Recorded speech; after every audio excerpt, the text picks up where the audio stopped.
Amado de Deus, vamos para mais uma reflexão da graça de Deus. Obrigado a vocês que estão aí entrando na mensagem, deixa o like e compartilha também, tá bom? Eu quero falar sobre julgando os da casa. Esse é o tema, julgando os da casa. O apóstolo Pedro, em uma das suas cartas, ele disse que era necessário que o juízo de Deus começasse pela casa de Deus. E a casa de Deus ali é diferente, alguns dizem que era o templo, só que não. A casa de Deus ali era Israel, Jerusalém, tá? O templo estava incluso ali, claro, porque fazia parte daquele contexto. Mas o juízo de Deus não veio sobre o templo. Sendo assim, só quem estivesse no templo que receberia o juízo de Deus. Então, quem recebeu o juízo de Deus foi a casa de Israel, tá? Então, quando Pedro diz que o juízo de Deus deveria começar primeiro pela casa de Deus, está falando do seu povo, está falando dos hebreus, está falando de Jerusalém. E tanto é que o juízo de fato aconteceu em Jerusalém no ano 70. Então Pedro diz, olha, o juízo de Deus deve começar pela casa de Deus.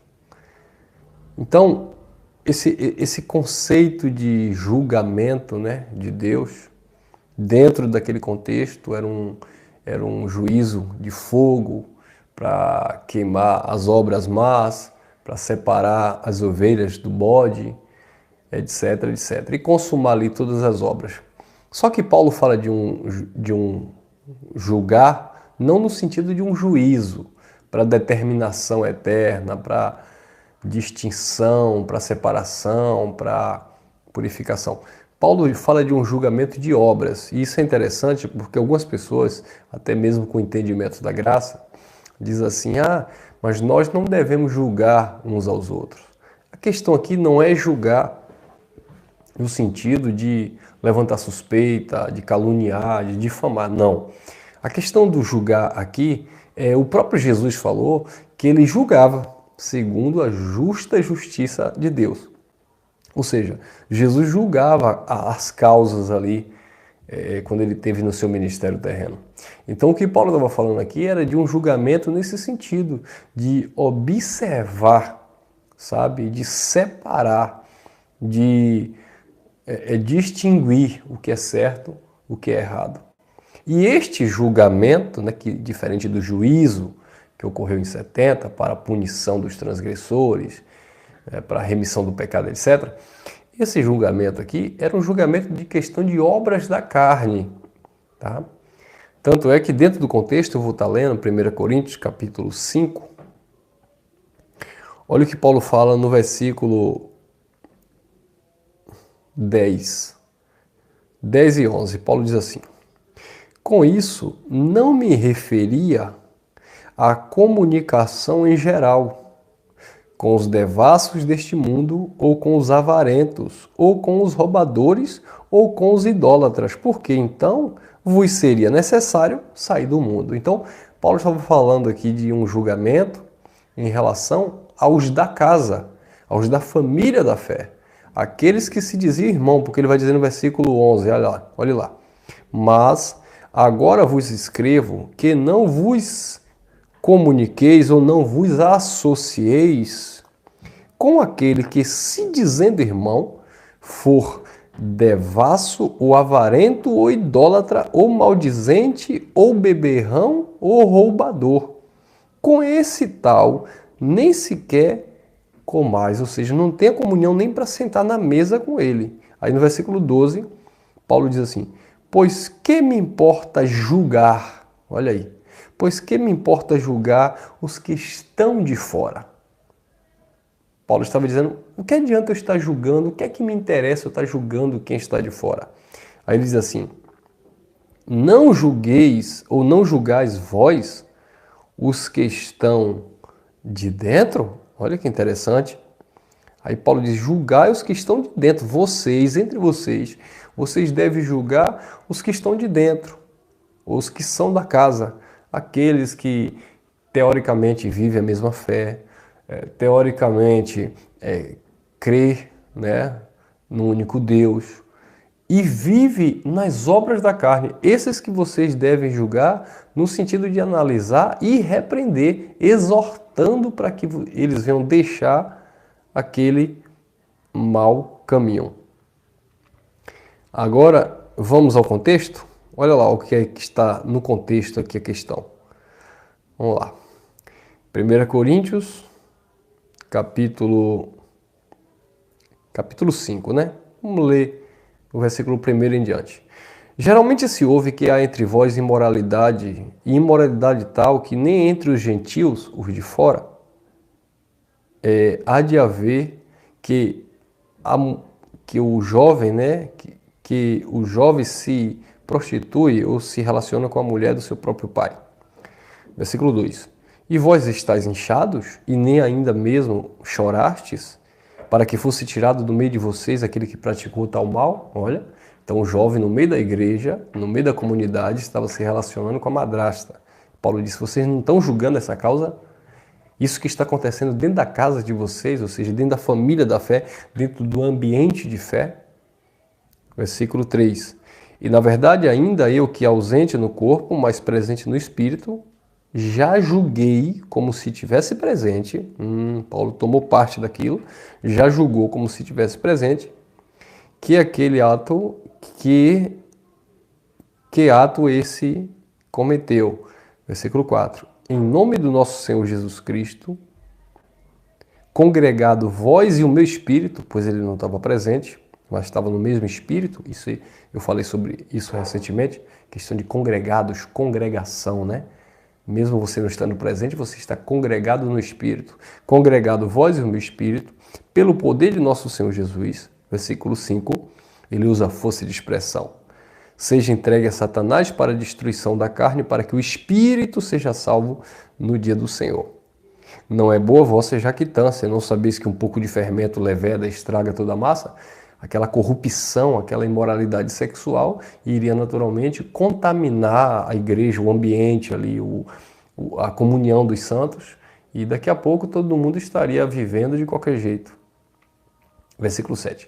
Expulgai o fermento velho, as práticas velhas, o velho homem, para que sejais uma nova massa, porque assim como sóis sem fermento, já estão na nova aliança, sem a lei, porque Cristo, a nossa Páscoa, já foi sacrificada por nós.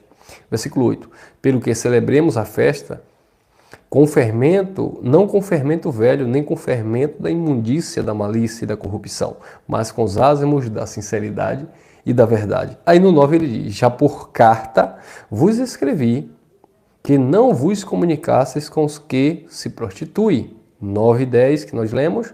Com isso não estou me referindo que não comuniqueis, que não tenhais comunicação de uma forma geral com os devassos do mundo, com os avarentos, com os roubadores, idólatras, porque senão seria necessário vocês saírem do mundo. Mas agora vos escrevo que não vos comuniqueis, não vos associeis com aqueles que, se dizendo irmão da casa, for avarento, idólatra, maldizente, beberrão, roubador, com esse tal, ou com os tais, nem ainda com mais. E no 12 ele diz, por que me importa julgar os que estão de fora? Não julgueis vós, os que estão de dentro? Viu aí? Então, observe que Paulo está chamando a atenção para que eles observassem aquilo que estava acontecendo dentro da casa e não fora. Por quê? Porque quem estava vivendo fora da casa, quem não estava vivendo no âmbito da fé, estava vivendo as suas próprias escolhas. Mas aqueles que, naturalmente, aqueles que se propuseram, aqueles que receberam a palavra e estavam vivendo dentro daquela comunidade, deveriam agora viver uma vida em um padrão cristão, diferente daqueles de fora. Paulo disse, deixa os de fora que Deus vai julgar no tempo dele. Agora, vocês devem julgar os que estão de dentro, os que são da casa. E isso é interessante porque hoje, com o conhecimento da graça, a gente vê muitas pessoas, e é o que eu falei em uma mensagem anterior, recentemente, que muitas pessoas não querem se associar, não querem se ajuntar, não querem se comunicar, não querem se relacionar, porque não querem também dar, entre aspas, lugar para ser observado, não querem se expor. E quando você não quer se expor, não quer ter sua vida como um livro aberto, ou seja, aquilo que você pratica, aquilo que você vive, aquilo que você faz, você não quer mostrar para as pessoas, você quer ocultar alguma coisa, a comunidade, a congregação, a reunião, essa ligação de irmandade é perigoso, se torna um ambiente perigoso. Então eu digo o seguinte, muitas pessoas, e eu respeito isso, não gostam de se reunir presencialmente, não gostam de se reunir, não gostam de viver, digamos assim, em um ambiente com pessoas professando a mesma fé, porque simplesmente não, em graça, não sente essa carência, essa necessidade, seja lá o que for. Agora, outras pessoas até queriam viver assim, só que eles têm medo de expor suas obras más. Por quê? Porque na graça nada fica oculto que não haja de ser revelado. Olha o que o apóstolo disse. Não estou dizendo com aquele do mundo, que é avarento, que é idólatra, que é roubador, porque se você não quiser falar, se comunicar com aquele que é do mundo, que pratica essas coisas, então você vai ter que sair do mundo, vai ter que morar em Marte.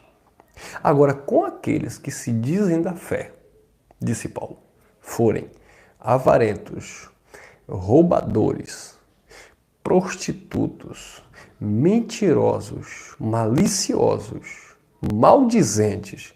Paulo disse, com esses que se dizem irmãos, nem sente com ele para se alimentar. Não tenha comunhão com ele. Então, ô irmão Elcio, mas essa palavra se aplica? Se aplica, irmão, porque o próprio Paulo disse que as más conversações, ela corrompe os bons costumes. E essa situação desse jovem dentro daquela comunidade ia corromper a igreja. Por isso que Paulo disse, tem que tirar ele daí, porque essa batata podre vai apodrecer vocês. Esse jovem tem que ser tratado, esse jovem tem que se arrepender desse ato, dessa maldade, dessa prostituição, porque nem entre os de fora há essa prática. Ele não tem dado um bom testemunho. Então Paulo estava preocupado com a saúde da igreja. E Paulo disse, tira ele daí, eu entrego ele a Satanás. Ou seja, Paulo estava dizendo, eu desprezo ele, eu não vou me preocupar com ele, para que a carne dele seja destruída, ou seja, ele vai colher segundo aquilo que ele tem plantado. E se ele é um espírito salvo, o espírito é salvo no dia do Senhor, ou seja, está garantido no Pai. Em momento algum, Paulo está dizendo que aquele jovem não era filho de Deus, mas também percebia e julgava que não era bom que ele continuasse ali. Com isso, eu estou dizendo que nós devemos expulsar um irmão que porventura esteja em nossa reunião ou esteja aqui na live, mas viva uma vida em prostituição, em engano, em droga, em mentira. Não, não é isso. Mas nós devemos, pela palavra, trazer uma exortação, julgando aqueles que são da casa. Ou seja, você acha que isso é certo? Você acha que isso faz parte do Filho de Deus? Isso é para um Filho de Deus viver? Se você acha isso, você está equivocado, porque como Filho de Deus, aquele que recebeu a palavra da sua graça, não deveria estar andando nessas obras carnais, porque isso não glorifica a Deus. Então, os da casa precisa ser tratado, os da casa precisa ser transformado para que também tenhamos capacidade de, através não apenas da palavra em si, mas da nossa vida, mostrar também que é possível ser transformado pelo Evangelho. Porque o Evangelho é transformador, o Evangelho educa, o Evangelho muda as vidas. Amém, meus irmãos? Eu espero que você tenha entendido essa mensagem e não faça aqui um julgamento de que eu estou sendo religioso, etc, etc. Eu estou falando baseado, respaldado no Evangelho da Graça. Há quem diga, aqueles que gostam da libertinagem, que na graça o que é que tem, tudo está no controle de Deus. Deus sempre esteve no controle, tanto na lei como na graça, mas ele sempre deu responsabilidade ao homem, principalmente, claro, ao filho. O Filho de Deus, ele é corrigido, disciplinado no Espírito pelo próprio Pai. Então, é o próprio Espírito que vai corrigindo, julgando essas obras más, para que você venha abrir mão delas e viver uma vida em temor a Deus, com a tua consciência pura, com a tua consciência limpa. Tá bom?